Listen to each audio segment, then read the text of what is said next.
paisagem você tem aportes vindos tanto da natureza quanto da transformação do homem em cima dessa natureza. Se nós temos uma paisagem muito transformada pelo homem, com marcas importantes da cultura dele, né, então aí nós vamos trabalhar a partir de uma conservação de uma paisagem cultural. Né? Essa paisagem cultural ela pode ser preservada tanto a partir dos artifícios criados pelo homem, questões, por exemplo, de roda d'água, de coisas, de patrimônios culturais que já não existem mais. Enfim, arados antigos, instrumentos antigos, de artefatos. Né? É questão de processos, é um outro elemento que pode ser considerado dentro das paisagens culturais para a gente trabalhar a conservação, quer dizer, processos, como é que os caras fazem farinha de mandioca de forma artesanal até hoje, um processo. Né? Todas esses ritos que já não existem mais, que algumas pessoas apenas sabem. Questão de, por exemplo, fazer cercas de pedra. Né? Esse é um processo que está acabando. Tá? Existem pouquíssimos, talvez, uns 2 ou 3, que ainda têm esse conhecimento para fazer cercas de pedra. Então, sejam os produtos, os artifícios, os processos, ou algumas questões etnográficas que às vezes as paisagens culturais trazem também, né? Vinculado com a arquitetura das casas, vinculado com a linguagem, aspectos históricos, áreas de antigas ruínas, quilombos ou qualquer coisa. Bom, são elementos que nos ajudam a configurar uma paisagem para apresentá-la a algum órgão gestor como uma paisagem cultural a ser preservada. Por outro lado, se essa paisagem não contém tantas transformações a partir da intervenção humana, né, como é o caso dessa paisagem que a gente vê, então isso nos leva a um outro lado da paisagem, que são as paisagens naturais, né, que também tem a sua conservação ligada a 2 elementos principais.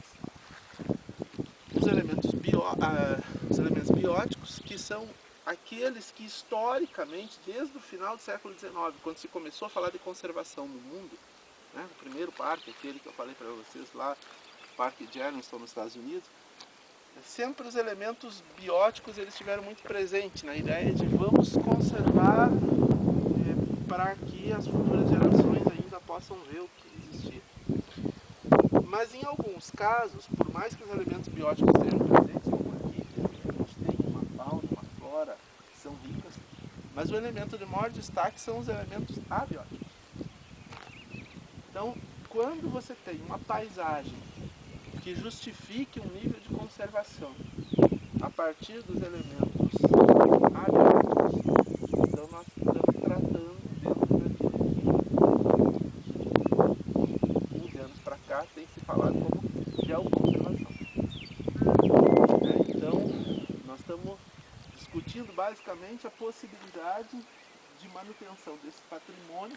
E aí tem uma questão importante, né? O que nós chamamos de patrimônio? O que é patrimônio? Do ponto de vista conceitual, o patrimônio ele é um legado, tá certo? Ele é um legado que se transfere de uma geração a outra, mas com detalhe. Né? Do ponto de vista da conservação, nós falamos de áreas públicas.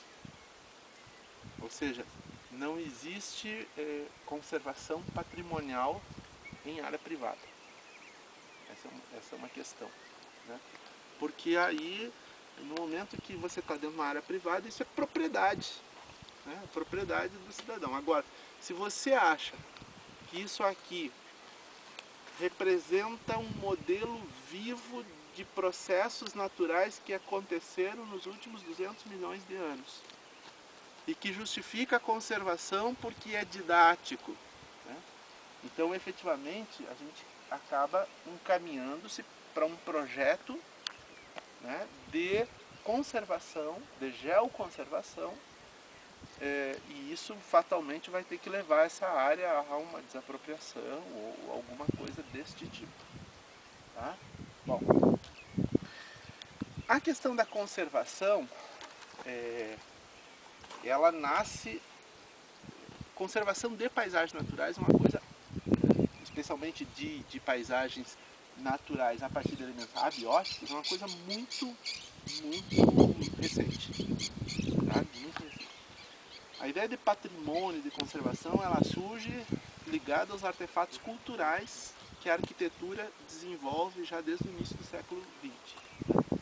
Inicialmente de uma forma muito, eu diria quase muito simplista, onde os caras pegavam, bom, esse monumento é um monumento que precisa ser conservado. Então você tombava o monumento, né? O monumento. E aí o que acontece? No momento que você tomba o monumento, porque ele é importante, porque ele tem uma simbologia, tem uma história, tá ok, tá tombado, então daqui ninguém pode mais tirar. Mas não havia, né, até a questão de, vamos lá, 20 anos atrás, não havia a menor preocupação de conservação das áreas que estavam no entorno desses monumentos. Então, se vocês pegarem hoje um exemplo clássico disso, se vocês pegarem a Esfinge lá no Cairo, todo mundo conhece desde as aulas de história do ensino fundamental, a Esfinge. Só que a Esfinge você só consegue tirar foto dela de uma direção. Porque se você tirar de uma outra direção, você vai ver que tem uma favela do Cairo que fica assim a 500 metros da Esfinge. E a gente cria um simbolismo, quem não conhece, olha a foto e acha, pô, isso aqui está no meio do deserto, lá aquela coisa, né? Não, está na periferia da cidade do Cairo e a favela está chegando assim, 500 metros da Esfinge. Ou seja, não havia nenhuma preocupação de preservação do entorno. E aí o que acontece? Na Europa tem muito isso, assim, monumentos que foram tombados há muito tempo e que não tinham essa preocupação, eles hoje praticamente você tem que pegar um guia para achar onde está o monumento, porque ele está cercado de casas, de prédios, de tudo que é coisa pelos lados. Então isso não valoriza o próprio, né? O que significa que, do ponto de vista dos elementos naturais, é a mesma coisa. Então não adianta, eu posso, por exemplo, pedir o tombamento de uma geoforma. O que é uma geoforma? É um elemento isolado. É uma feição topográfica, geomorfológica isolada. Isso aqui é uma geoforma. Né? Supondo que não existisse mais nada aqui, só existisse isso aqui.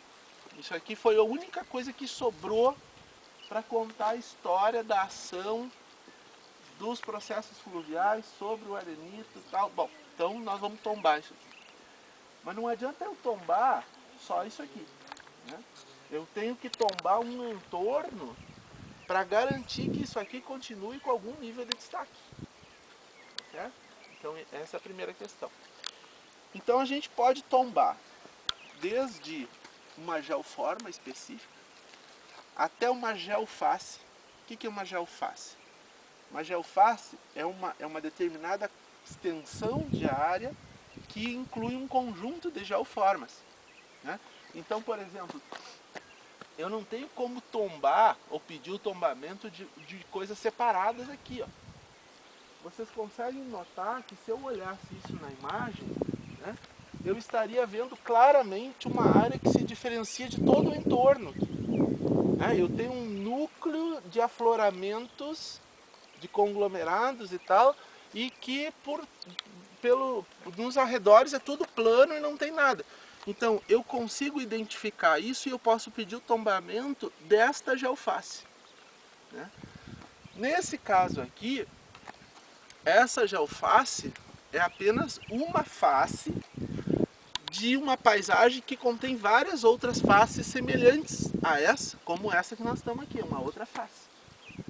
Então eu tenho uma geoface lá, tenho uma aqui, tenho uma para lá, ou seja, nesse caso aqui, nós não estaríamos discutindo nem o tombamento de uma geoface, nem de uma geoforma, mas sim de uma paisagem, porque é um conjunto de geofaces.